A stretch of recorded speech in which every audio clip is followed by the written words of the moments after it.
Assalamualaikum warahmatullahi wabarakatuh.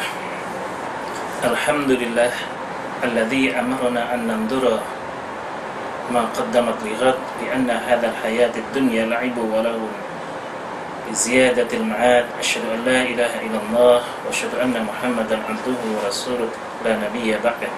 Allahumma shalli wa sallim ala sayyidina Muhammad wa ala alihi wa ashabihi wa man tabi'ahum bi ihsanin ila yaumil qiyamah. Amma ba'du.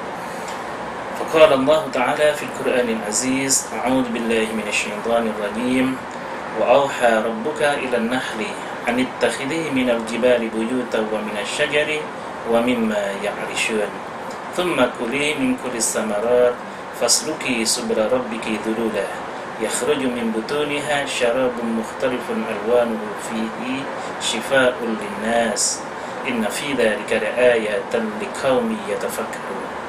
Sadaqallahul azim wa sadaqa rasulul karim wa huwa al-asdaqul qailin. Jamaah rahimakumullah, ikhwanul muslimin yang berbahagia.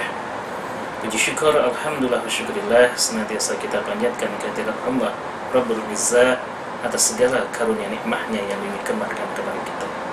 Salawat dan salam senantiasa tercurah kepada junjungan kita baginda Nabi Agung Muhammad SAW. Pada segmen kali ini saya ingin mengajak kepada seluruh jamaah muslimin dan muslimat untuk mengamati sedikit tentang indahnya kehidupan dengan mencontoh pola kehidupan lebah. Sebagaimana yang telah difirmankan Allah di dalam surat An-Nahl ayat 68 dan 69, Allah telah berfirman, dan Tuhan engkau telah mewahyukan kepada lebah, hendaklah jadikanlah gunung-gunung dan bukit-bukit serta pohon-pohon serta tempat yang tinggi untuk dijadikan sebagai sarangnya. Kemudian makanlah dan dari tiap-tiap buahan dan tempuhlah jalan Tuhanmu yang telah memudahkan bagimu. Dan dari perut lebah keluar minuman madu yang bermacam-macam warnanya, di dalamnya terdapat obat yang menyembuhkan bagi manusia. Sesungguhnya pada yang demikian itu benar-benar tanda kekuasaan Allah bagi orang-orang yang berfikir. Bapak jamaah rahimakumullah, ikhwanul muslimin rahimakumullah, kalau kita melihat fenomena kehidupan lebah, Masya Allah, sebuah keagungan yang luar biasa yang digambarkan oleh Allah untuk atau sebagai cermin kehidupan masyarakat muslim. Karena itu tidak salah ketika baginda Nabi SAW juga mengatakan, perumpamaan seorang muslim hendaklah seperti lebah. Ia tidak makan kecuali yang baik, tidak juga menghasilkan kecuali yang baik. Hadis dikeluarkan oleh Imam As-Sakir dan Ibnu Hibban. Ikhwah fillah rahimakumullah, kalau kita cermati dengan seksama kehidupan lebah, paling tidak kita bisa menyimpulkan ada 5 poin keunggulan lebah yang harus kita teladani. Sekalipun lebah adalah salah satu dari binatang serangga kecil, tapi ada keagungan yang luar biasa. Cukup nggak waktunya? Di antaranya adalah ketika kita melihat satu poin keunggulan lebah, kita lihat lebah hidup bermasyarakat. Di dalam jalinan kehidupan masyarakat lebah terjadi fenomena yang begitu indah. Ini menggambarkan sesungguhnya dalam kehidupan ini manusia juga diajarkan oleh Allah untuk senantiasa menghormati orang lain dalam kehidupan ini. Tidak ada manusia yang hidup untuk individualis dirinya sendiri, mencukupi segala kebutuhannya. Ya, karena itu Allah berfirman di dalam Al-Qur'an, Inna khalaqnakum min dzakarin wa unsa wa ja'alnakum syu'uban wa qabaila lita'arafu. Nah, kata lita'arafu untuk saling bahu-membahu, saling kenal mengenal, ini mengajarkan sesungguhnya dalam kehidupan manusia tidak ada yang bisa memenuhi dirinya sendiri dalam segala hal. Dituntut manusia itu untuk menghargai profesi orang lain, ya. Apapun yang diperbuat orang lain selagi itu halal dan thayyiban, kita juga hormati. Semakin tinggi kedudukan seseorang, semakin tinggi peranan seseorang, dan semakin kaya orang lain akan seseorang, dia akan semakin membutuhkan orang lain, ya. Karena itu Islam juga mengajarkan kepada kita sebagai orang yang harus hidup bermasyarakat. Karena itu peranan-peranan kewajiban harus kita lebih utamakan, baru kita bisa menuntut hak dalam hidup bermasyarakat. Tidak ada manusia yang hidup dengan mencukupi dirinya sendiri. Gambaran itu dicontohkan dalam peri kehidupan lebah. Yang kedua, lebah mempunyai rumah yang indah dan kokoh. Nah, kita bisa bayangkan rumah lebah yang tersusun dengan segi enam begitu indahnya, kokoh. Kokoh ini ternyata mengandung dua dimensi, kokoh secara fisik dan kokoh secara batin. Karena itu Islam juga mengajarkan, jadikan rumah tangga kita itu rumah tangga yang kokoh. Secara fisik kalau memungkinkan, kita harus membangun rumah yang baik, yang indah, yang kokoh. Bahkan Nabi bersabda, jadikanlah baiti jannati, rumahku sebagai surgaku. Yang kedua, rumah tangga itu harus kokoh pula dari sifat batinnya. Rumah tangga yang baik, yang islami, rumah tangga yang terlindungi segala apa yang ada dalam kehidupannya. Janganlah kita mencontoh kehidupan orang-orang yang rumah tangganya menjadi berita-berita komoditi, berita yang mengupas seluruh aib-aib dalam rumah tangga. Sekecil apapun aib dalam rumah tangga, jadikan rumah tangga itu untuk senantiasa terlindungi dalam kekokohan rumah tangga. Kekurangan-kekurangan dalam rumah tangga adalah sesuatu hal yang mesti ada. Namun bagaimana kita bisa mengemas dan merapikan, maka sesungguhnya beruntung orang yang bisa menjaga aib dalam rumah tangganya. Nah, itu konsep yang kedua.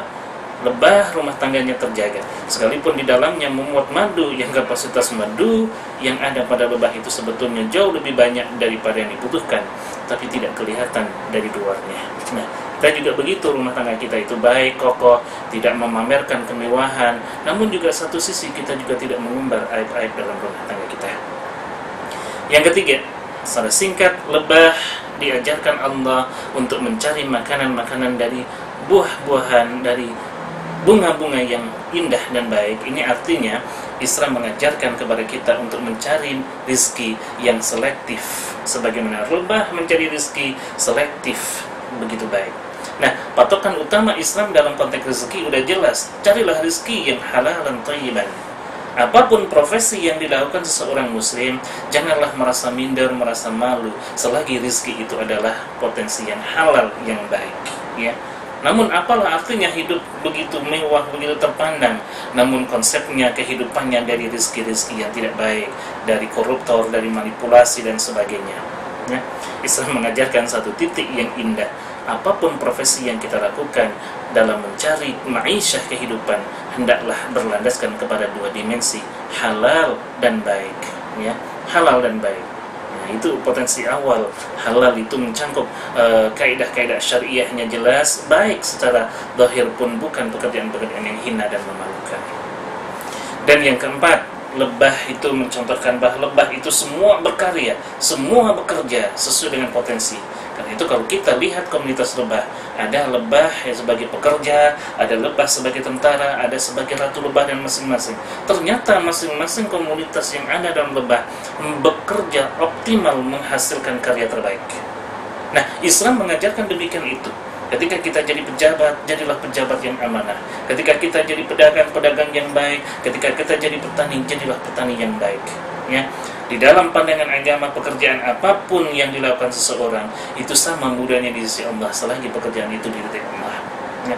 Jangan pernah merasa minder ketika kita bekerja dalam posisi yang mungkin menurut orang lain lemah, mungkin menurut orang lain itu hina. Selagi di hadapan Allah itu baik semuanya, ya. Selagi itu halal dan baik, maka bekerjalah. Dan Islam mengajarkan konsep bekerja sebaik-baiknya dalam potensi kita, maka kita akan mencapai predikat orang muhsin dalam kehidupan itu, ya. Dan yang terakhir, lebah mencontohkan kepada kita bahwa dalam kehidupan lebah itu mempunyai sifat kesederhanaan. Lebah mempunyai satu sifat, dia tidak akan mengganggu. Namun satu sisi, kalau sudah diganggu, dia akan pertaruhkan kehormatan bahkan nyawanya untuk membelanya, gitu ya. Nah, Islam juga mengajarkan kehidupan begitu. Jadilah kita itu orang yang senantiasa bisa berdamai, bisa rukun, amanah dengan tetangga, dengan kanan kiri. Jadilah kita orang yang penuh marhamah di antara lingkungan kita. Namun kalau Islam menuntut ketika kehormatan agama dicabik-cabik, diinjak-injak, kita wajib menjunjung dan membela agama kita, sekalipun taruhannya dengan nyawanya. Nah, ini barangkali yang kemudian timbul konsep jihad yang kadang-kadang pemahamannya berlebihan atau keliru dalam sebagian masyarakat Islam. Ikhwafillah rahimakumullah, saudara-saudara yang muslim berbahagia. Barangkali itu ada 5 poin kehidupan lebah yang harus kita contoh. 1. Hidup senantiasa bermasyarakat.